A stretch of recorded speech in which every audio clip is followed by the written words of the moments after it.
Hello friends, నమస్తే. So ఈరోజు మనము ధర్మము, ప్రజలు, ప్రభువు, ప్రకృతి. ధర్మము, ప్రజలు, ప్రభువు, ప్రకృతి అనే దాని గురించి ఒకసారి చెప్పుకుందాం. సో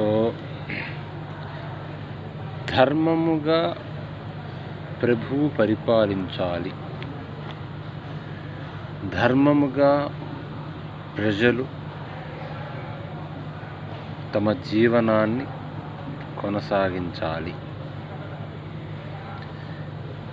లేదంటే ప్రకృతికి కోపం వస్తుంది. అంటే ఇంద్రుడు ఏం చేస్తాడంటే, సో ఈ రాజ్యంలో ప్రభు ధర్మ పరిపాలన చేయట్లేదు, ఈ రాజ్యంలో ప్రజలు ధర్మంగా జీవించటం లేదు అని చెప్పి సరిగా వర్షాలు కురవనీయడు, ఋతువులు సక్రమంగా పనిచేయవు, ఇవన్నీ జరుగుతాయి. సో ఇంకా లాస్ట్కి ఈ జంతువులు, వృక్షాలు చనిపోతాయనే ఉద్దేశంతో ఎప్పుడో అలా వానపడి అలా ప్రకృతి కొంచెం శాంతించి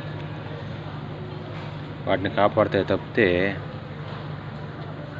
ధర్మంగా లేకపోతే మనకి క్షామం వస్తుంది. అది ప్రభువు ధర్మంగా లేకపోయినా, ప్రజలు ధర్మంగా లేకపోయినా. ఓకే, అర్థం చేసుకోండి.